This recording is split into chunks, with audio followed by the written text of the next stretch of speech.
It's not gravelly? But not at all. He sounds like me and you. Okay. Yeah. It sounds like he's the thing with a regular voice. Like his name is Ben. Yeah. Yeah. I find this interesting. You say you're a nerd. I look like a nerd, but I'm not into like nerd culture stuff. I don't get it. Yeah. I see you got the Batman, obviously, for the logo, very familiar with you, but you also got the Joker shirt. Can we do this? Is this like wearing like Cowboys and Redskins? I got a Joker phone too. Well, it's like they battle, right? Yeah, I mean, not necessarily, man. I'm unapologetically me. And that's it, man. You don't have to be, a tough, evil guy to play defensive line in the league, man. You can like comic books and Jesus and still play football. Well, I mean, the reason why I brought it up too is it goes way over his head. He's got nothing. Yeah, he's got a rule that if it can't happen in real life, I don't watch it. Right.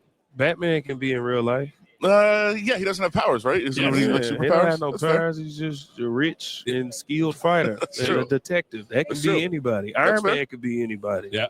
Iron Man don't have powers. So, I did see Joker was very good. I saw that. That's what I'm saying. That could be anybody. Yeah. So, hey, that's fair. Just saying. So we just saying it can happen. See, you got to get into this. You talk me. I know. I might do it now. All right. Gerald McCoy's with us again. So let's talk about a couple things that happened in the league. I saw your other tweet here. He had a starred edge rusher the other day request a trade. Yeah. Where do you think? Who do you think should pick up the phone and maybe call about one Myles Garrett? I've been asked that multiple times, and I'm extremely biased towards the Bucks. So asking me that question is kind of obvious. I'm going to say the Bucks, but my unbiased Bucks opinion on getting Myles Garrett. They had their 4 leading sackers this year were 3 interior guys and a stand-up linebacker, middle linebacker, and Levante David. So clearly the edge rush is an issue in Tampa.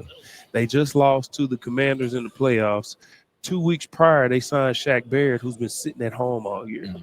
If they felt like their edge rushers were enough, they wouldn't have got a guy who's been at home all year to bolster the edge because they know what he's been able to do. Mm-hmm. So clearly that is an issue for the Bucks. Teams who are one piece away from crossing that threshold and actually going and winning a Super Bowl should do what's necessary to go get a guy like this, not just because of what he can do on the field, but because he's loyal to who he's around. When I parted ways with the Bucks, the first place I visited was the Cleveland Browns, and they asked him, hey, Gerald's coming in, all-pro defensive tackle. What would it be like to have you and him tandem, whatever? His response was, we good with what we got. Because he's loyal to who he's around. Sure. So if he publicly put out a statement about wanting to be traded, it's for a reason. Because he's never been a me guy. It's about me. He's done that once since he's been in the league, and it was this year, and it was targeted towards TJ Watt when he was just basically proclaiming, I'm the guy. Right.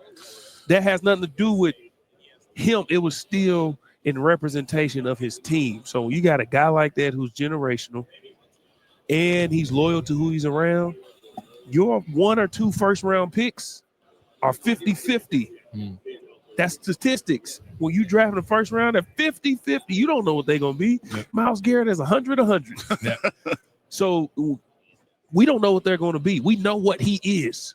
He's a last year's Defensive Player of the Year and a finalist this year, and he's still young. Mm-hmm. He's worth it. It's the voice of Gerald McCoy. Obviously a great player. We know what you do on the field, but how are you liking the media side of things now that you're kind of delving into this world?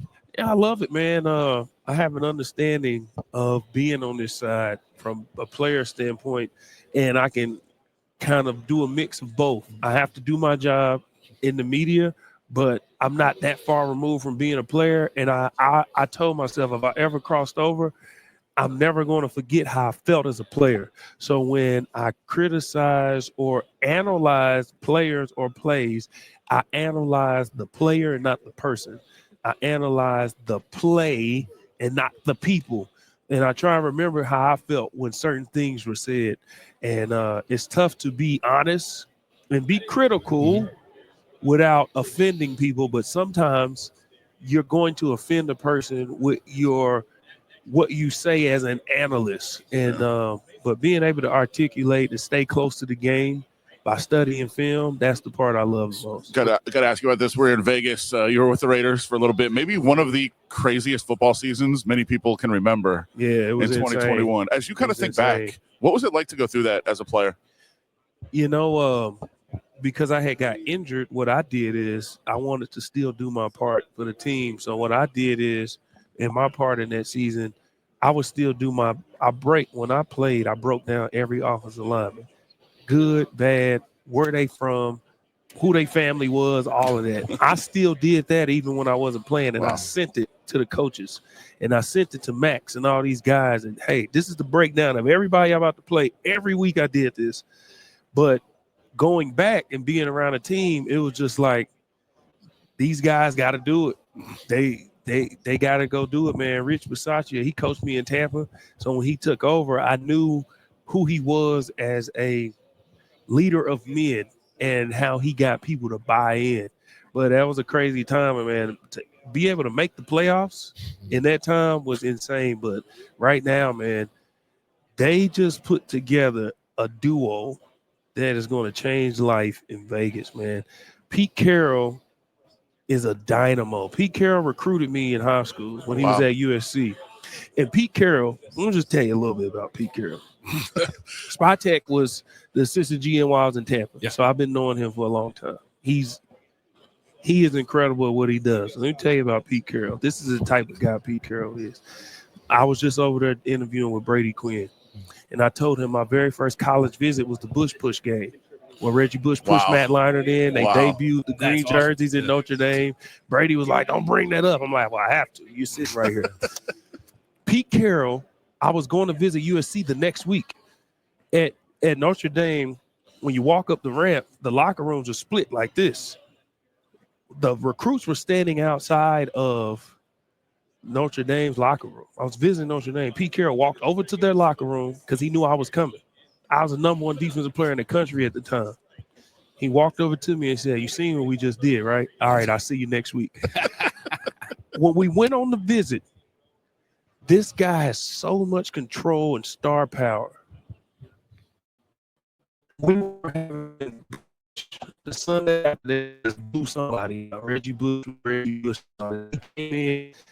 Coaches coming down to all this, man. That dude came in boogie board. I appreciate it, but I get to play every Sunday. Fast forward to our homes. I'm from Oklahoma.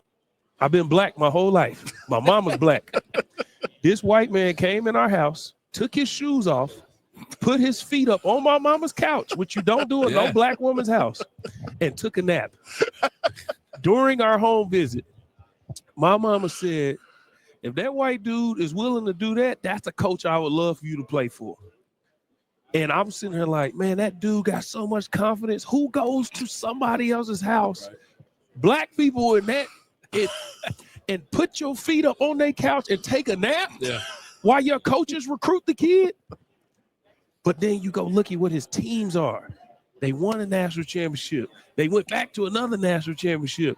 One of the best teams in college football over his span. Then he gets to the league. They win the Super Bowl, go back to the Super Bowl. He puts together the Legion of Boom. He goes and grabs Michael Bennett, who was in Tampa with me, who a lot of people, he didn't get drafted. A lot of people said, maybe he had a good year, maybe he didn't. He goes and gets him. He's one of the best defensive players of his generation. This is what Pete Carroll's putting together. When the Legion of Boom broke up, they still stayed good. That's Pete Carroll. You know why? Because coaches, the definition of a coach is taking important people from where they are to where they want to be. And you have to know how to get a group of men to come together for one common cause and be a great leader of men. Look at all the people that have come underneath him. Look at what Dan Quinn just did, who was in Seattle with Washington. Look at what he did when he was with the Cowboys. Now he's in Washington doing the same thing. That's all under Pete Carroll. This is who you got leading a team in Vegas, of all places. I don't think the fans understand who they just hired. And because I know Spytek, I know who the GM is. Yeah. You needed a guy to be able to handle Vegas. You got the right one. So real quick, can you fill us in a little bit about Spytek and what you know about him and what your expectations are for him? He's highly intelligent. If you look at the reign of Jason Light over these last 5 years, bringing in Tom Brady, going to get Gronk. Obviously, Tom Brady had help with that. Leonard Fournette was written off. Brought in Leonard Fournette. Had the balls to go get AB. Brought him in. Now you got all these people. You draft Antoine Winfield, okay? You go get Kalijah Cansey, who will be one of those guys at defensive tackle. He's going to getting all these guys and putting piece in. He went and got Liam Cohen, brought him in. Now he's a head coach. He's got 2 head coaches as offensive coordinators. Last 2 years. Back-to-back years. These are who these people are hiring, the coaches they're bringing in. This is who he is. He can recognize talent, and he understands the game of football. He doesn't just go get names or guys because they, like, look at Bucky Irvin. Right. Look at what Bucky Irvin was able to do. Nobody's seen that coming, but they knew.